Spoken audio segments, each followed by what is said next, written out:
땅굴과 생화학 테러 같은 북한의 남침 도발 야욕으로부터 우리나라의 안보와 평화를 앞장서서 지키시는 분이죠.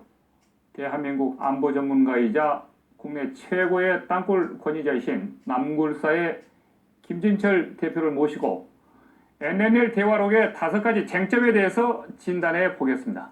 안녕하십니까? 안녕하십니까? 네. 방송 땅굴 관계 방송이 나가고 난 이후에 인터넷이 전부 해커들로부터 공격을 받아서 네네. 난사당했다는 이야기를 들었는데 맞습니까? 난사됐습니다. 네. 난사돼서 어저께 결국 20일 만에 또 관련 서버에서 복원을 했습니다. 네.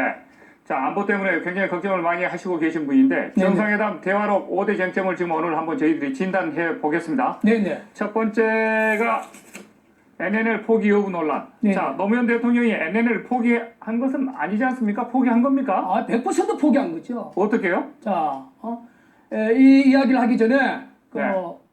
작년 그러니까 2012년 네. 10월 달부터 새누리당의 정문영 의원이 네. 이 포기에 대한 이 진실을 국민들에게 제일 먼저 알렸습니다. 네. 그래서 제가 12월 18일 날 서울중앙지방법원 앞에서 네. 삭발하면서 강력하게 그 당시 그 전문 의원이 고소됐기 때문에 네. 국정원에서 원본이 검찰로 넘어갔어요. 네. 그래서 검찰만 보지 말고 네.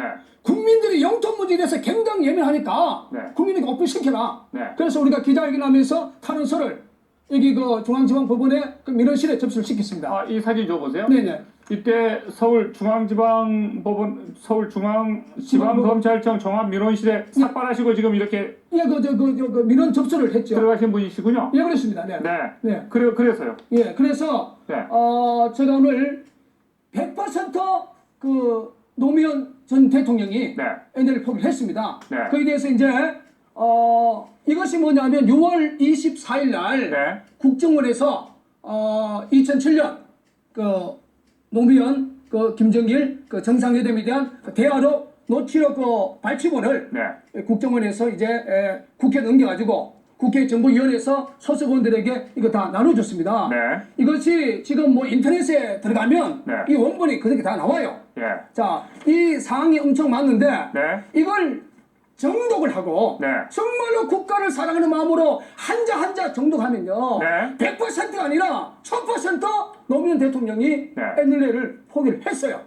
그런데 그 일반 여론조사 보면은 포기했다라고 하는 것보다는 포기하지 않았다라고 하는 것이 여론조사에 더 높게 나오고 또 네네. 이 진보나 민주당이나 야당 쪽에서는 포기라는 발언은 없지 않느냐. 네네. 없는데 왜 자꾸 포기라고 그렇게 몰고 가느냐. 이런 어떤 주장에 대해서는 어떻게 생각하십니까? 아니죠. 오늘 이제 국민들 앞에서 네. 제가 이 녹취록에서 확인한 것은 네. 3번 노무현 대통령이 네. NLL에 대해서 포기를 선언했어요. 예. 거기에 대해서 제가 3가지를 간략하게 이야기한다면 네. 자, 김정일이가 노무현에게 그 NLL 문제에 대해서 그렇게 먼저 이야기를 합니다. 자, NLL 지역을 공동 의료 수요, 네. 또 평화 수요 이거 설정하는 데 대해서 제안을 했습니다. 그때 노무현 대통령이 어떤 말을 했냐면 똑같은 생각을 가지고 있습니다. 네. 노무현 대통령이 그 NLL을 포기하고 거기에 공동 의료 수요, 평화 수요에 대해서 똑같은 생각을 가지고 있다. 네. 그리고 내가 가장 큰 목적이 지금 이 시간에 네. 위원장님께서 예. 성의를 해줬다는 거예요. 네. 이게 바로 이 녹취록에 지금 이게 와 있습니다. 네. 그러니까 김정일의 주장은 우리한테 NNL 포기하라고 요구하는 것이고 네네. 노무현 대통령은 대화 속에서 네. 김정일의 주장에 그냥 동의했다. 이게 그렇기 첫 번째 때문에 있죠. 이것은 NNL 포기한 것이다. 이렇게 지금 생각하신다는 거죠? 이거 그 정답이죠. 네. 자, 두 번째. 네. 자, 그 김정일이가 그렇게 또 이야기를 하는 겁니다. 자, NLL 네. 그 쌍방에 관련된 법을 이 시간에 다 포기하는 것을 발표하자. 네.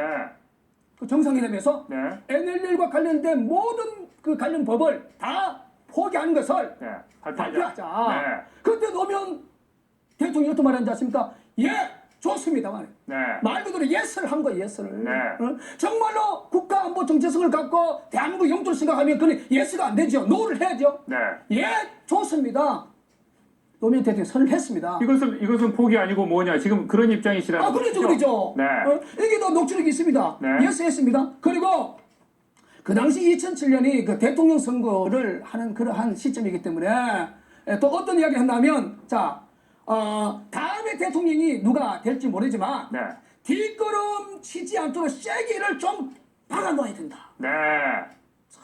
이게 뭡니까? 꼼짝 못하도록 적셔를 박자. 박자! 네, 박아놓자. 박아놓자. 이런 뜻으로 받아들이신다는 거죠. 그렇죠. 예, 네. 여기서 쓴 그 단어가 쐐기라는 것은요. 네.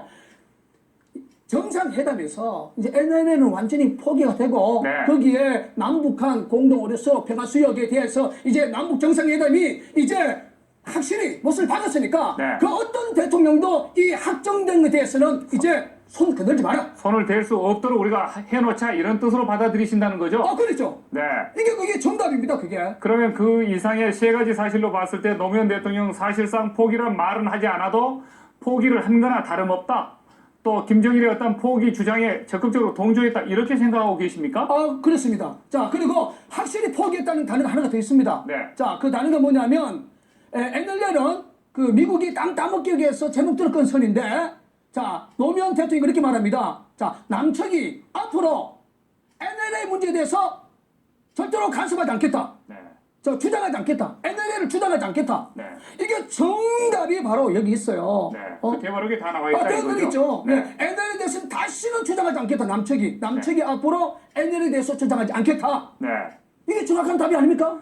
자, 그러면은 정상회담 대화록 5대 쟁점 가운데서 두 번째를 보겠습니다. 경제 기반을 위협했다. 어떤 측면에서 노무현 대통령 발언이 이 경제 기반을 위협한 것으로 생각하십니까? 자, 지금 이 사진을 먼저 봐주셔야 됩니다. 네. 자, 어떤 내용입니까? 이 사진이 어떤 사진이죠? 이제 그 NLL 포기 이후에 네. 대한민국의 각종 언론사에서 이제 이 그 NLL과 관련된 이 사진을 네. 많이 기사를 했습니다. 네, 말씀하십시오. 여기 보면은 네. 4번이 뭐냐면 그 북한이 말하는 해상 군사 분계선이에요. 네. 이게 뭐냐면 쉽게 말해서 인천 앞바다로 그냥 일주선으로 쫙 잘라버렸습니다. 네. 이게 언제 잘랐느냐? 1999년 9월 2일 날. 쉽게 말해가지고 46년 동안 잠잠하고 있다가 네. 1999년 9월 2일 날 바로 인천 앞바다 중심으로 북한이 이것이 우리가 원하는 해상 경계선이다. 군사 분계선이다. 네. 그러면 5번 입장은 1953년에 지금 현 NLL 지역이 1953년에 네. 꺼진 거예요. 이게 뭐냐면 37개월 동안 6.25 전쟁에서 우리 많은 젊은이들이 피를 흘려가면서 NLL을 지켰습니다. 지켰는데 이 김일성 공산정권이 46년 동안 가만히 있다가 1999년에 9월 2일 날 일방적으로 인천 앞바다를 해상 군사 분계선을 껐어요. 네. 자, 그걸 보면서 과연 그 당시 김대중 정권이 국가 안보에 대한 특별한 그런 국가관이 있었다면 네. 저렇게 할 수 있었겠느냐. 왜냐하면 2002년 6월 22일 제2연평해전에 네. 그걸 지키기 위해서 우리 해군 장병 6명이 전사를 했어요. 네. 전사를. 응? 그 NLL 지켜서 전사했습니다. 그때 그 영절식에 당시 대통령 참석 안 했습니다. 네. 국방장관도 참석 안 했어요. 합참의장도 참석하지 않았습니다. 그러면 오늘 이 역사 속에서 대한민국 국민들이 역사의 교훈을 삼아서 이제는 정말로 노무현, 김대중처럼 국가안보에 투철한 그런 정신이 없는 그러한 지도자는 네. 대한민국의 이러한 최고 지도자로 세울 그런 그 자체는 좀 더 한번 깊이 생각해봐야 되지 않겠습니까? 근데 당시 그쪽 정권이나 그 민주당이나 이 진보 진영에서는 이 NLL 지역의 평화 공동수역, 공동 어뢰구역을 이렇게 조성하는 것이 한반도 평화에 훨씬 좋다. 그 다음에 해주공단까지 네네. 연결시킬 수 있는 산업 기반의 뭔가 좀 새로운 네네. 모멘텀, 동기를 이렇게 갖는 것이 한반도의 평화를 위해서 훨씬 좋고 네네. 남북한 간의 경제 활성화, 경제 공동 번역을 위해서 더 낫다. 그것도 네네. 새로운 어떤 남북관계의 비전이다. 이런 주장에 대해서는 어떻게 생각하십니까? 제가 그 동의하지 못하죠. 네. 자, 왜냐하면 저 인천항이란 그 자체는 네. 세계적인 브랜드 가치가 있습니다. 인천항. 네. 그리고 인천항 옆에 영종도의 인천공항. 세계 최고의 공항 중에 모두 기반 시설이나 경제적 여건이나 최고의 어뜸이에요. 네. 그래서 중국 사람도 그 미국이나 외국 나갈 때는 중국에서 영종도 있는 인천공항에 와서 비행기를 우리나라 비행기를 갈아타고 가는 거예요. 네. 자, 그러면 인천 앞바다가 최전방이 되기 때문에 그러면 인천공항이나 인천항 자체의 경제적 그 자체가 완전히 와해가 돼버리는 거예요. 네, 인천이 국제공항으로서 국제경제협력 기반으로서의 어떤 무력화된다 이렇게 당연히 생각하신다는 거죠? 그렇습니다. 네. 자, 그러면 해주공단에 대해서 이야기를 하는데 만약에 우리가 이번에 개성공단을 통해서 북한의 실체를 봤습니다. 네. 해주공단이 그 국제적 그런 브랜드 가치로 만들려고 그러면 수백 년은 돼도 인천공항이나 인천항처럼 따라올 수가 없다는 거죠. 네, 개성공단처럼 또 잘못하면 인질화 시켜가지고 또 폐쇄해버리고 다 그렇게 된다는 거죠? 맞습니다. 네. 자, 정상회담 대화록 5대 쟁점 가운데서 세 번째를 보겠습니다. 한미동맹을 위협했습니까? 당연히 했죠. 어떤 발언이 위협한 그 발언입니까? 국가안보 개념에서 네. 이 김정일이는 우리에게 적장입니다. 적장. 네. 그 평양에 방문을 해가지고 정상회담에서 노무현 전 대통령이 어떤 이야기를 한지 아십니까? 2012년 4월 12일만 되면 전시 작전들이 미국에서 이제 우리나라로 온다. 네. 그걸 그냥 자랑스럽게 이야기를 김정일이 그 적장 앞에서 이야기를 했어요. 네. 자, 요게 한미동맹 위험합니다. 그쪽 진영에서는 자주국방 체제를 위해서 그것이 바람직한 길이다 이런 생각을 하고 있는데 그 부분에 대해서는 동의 못 하십니까? 동의 못하죠. 자, 네. 노무현 정권 참여 정부가 말하는 자주국방이라는 그 개념은요. 국민 여러분 쉽게 이렇게 정리해야 됩니다. 자주국방의 의미는 국민들에게 안보 불가능성을 심어주고 네. 국가 안보 자체를 무력화시키는 것이 노무현 정권의 자주국방이에요. 왜? 저는 그 자주국방이라는 의미를 나는 현장에서 네. 남천동 땅을 통하여 직접 나는 11년 동안 다녔기 때문에. 네. 자, 2006년 11월 2일 날 서울중앙지방법원 제13부 민사 판결이 어떻게 났냐면 국방부는 땅굴 진위 여부를 확인할 의무가 없다. 네. 보세요. 땅굴 진위 한의를 국방부가 안 하면 누가 합니까? 그럼 스스로 우리 안보를 우리가 구멍을 스스로 이렇게 메꾸지 못하고 뻥 뚫어놓고 직무유기하고 있다? 그렇죠. 네. 그 결과적으로 그 자체가 노무현 정권의 사법부나 노무현 정권이 말했던 자주국방의 그 전체적인 포인트를 볼 수가 있는 것입니다. 그쪽 진영에서는 너무 우리가 미국의 외세에 의존하고 있다. 어떤 네네. 측면에서는 한국군이 전쟁도 할 수 없는 그 미국의 영병이다. 이런 주장을 하고 있는데 그 부분에 대해서는 어떻게 보세요? 인정 못하죠. 인정 자, 못합니까? 예를 들어서 오늘의 대한민국 역사는 한미 동맹의 일동 공신입니다. 네. 한미 동맹이 없었다면 대한민국의 세계 9번째 수출 대국 될 수 없습니다. 네. 만약에 한미 동맹이 해체가 되고 네. 미군 철수가 선언하면 대한민국은 오늘 아침, 내일 아침에 대한민국 전 지역에 인공기가 답을 겁니다. 네. 자, 정상회담 대화록 5대 쟁점 가운데서 네 번째, 친북, 정북 발언. 대통령이 친북, 정북 발언을 직접 했습니까? 당연히 했습니다. 어떤 자, 발언입니까? 근거가 뭡니까? 근거가 예. 자, 노무현 정권 때 그 육자회담 한반도 비핵화를 위해서 네. 육자회담을 얼마나 많이 했습니까? 네. 그런데 적장 김정일이 앞에 가가지고 내가 재임 시절 대통령으로서 해외 순방 가가지고 50여 명의 외국 정상들 앞에 북한의 핵에 대한 정당성을 그 논리를 이야기하고 네. 그에 대한 대변을 했다고 그거 김정일 앞에서 자랑스럽게 이야기를 그 자체 네. 이게 승부 아닙니까? 네.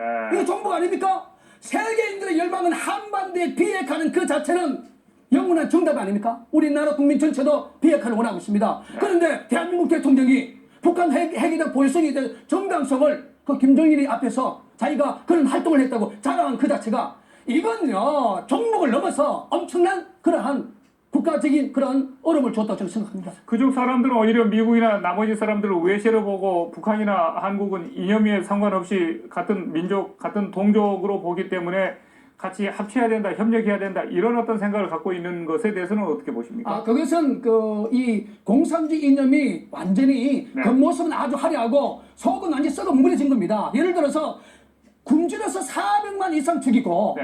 그리고 30만 이상 정치범 수용소를 가둬놓고 전번에 이 자리에 그 김일성 주치 김소연 씨 나와가지고 정치법을 선제 실험의 도구로 직접 집도했다. 네. 자, 그런 집단이에요. 자, 그런 집단이 이론적 부분은 굉장히 하나지만 속 자체는 완전히 썩어 뭉그러졌는데 우리 국민들이 그 세계에서 지금 벗어나지 못하고 있다는 이 자체가 바로 국가 안보 불감점의 그 의미고 정부 세력의 실체라고 저는 생각합니다. 네. 정상회담 대화록 5대 쟁점 가운데 끝으로 북한의 최고 존엄을 우롱했다? 이건 또 무슨 뜻입니까? 자, 저는 그 가끔씩 북한에서 우리 보수 진영이나 네. 이런 예민한 부분에서 자꾸 자기 자존에 대해서 우롱했다고 그렇게 북한 중앙통신이나 TV를 통해서 이렇게 방송하는데 네. 저는 그 모습을 보면서 저들은 저 인간의 집단이 아니다. 저거는 사단의 집단이다.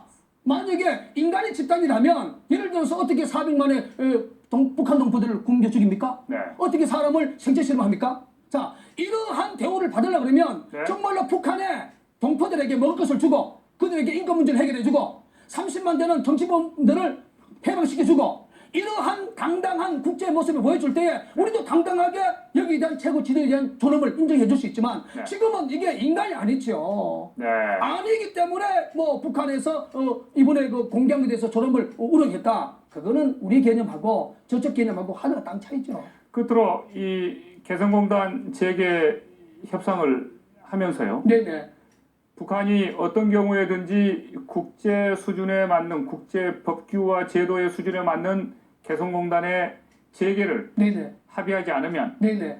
개성공단은 언제든지 다시 지난번처럼 북한에 의해서 일방적으로 폐쇄될 수 있다 이렇게 생각하십니까? 아, 당연히 동의합니다. 그럼 그런 계약은 맺지 말아야 된다고 당연히 생각하십니까? 맺지 말아야 됩니다. 그렇게 많이 주문함에도 불구하고 박근혜 정부가 그렇게 그 부분을 무시하고 다시 그렇게 하면 어떻게 해야 됩니까? 아, 그거는 뭐 박근혜 정부가 그렇게 한다 그러면 저는 보수 운동을 하는 그러한 네. 지도자 한 사람으로서 저는 강력하게 저는 반대 운동을 펼칠 것입니다. 이제 우리는 북한의 그 모든 실상을 이제 다 봤기 때문에 네. 저 집단은 국제협약조차도 후지장처럼 버리는 집단이기 때문에 네. 이제 저 집단을 이기기 위해서는 2002년 히딩거 감독이 한국 족구를 4강에 올렸지 않습니까? 네. 그 강력한 공격이 강력한 수비처럼 지금 대한민국의 안보 현실에서는 강력한 안보 체제 모드로 지금 바뀌어가지고 네. 강력한 안보 체제 나가면 그게 대한민국 자유주권을 지키는 강력한 또한 방어막이 된다는 것입니다. 네. 자, 남굴사의 대표이신 김진철 대표님 오늘 말씀 잘 들었습니다. 대단히 감사합니다. 감사합니다.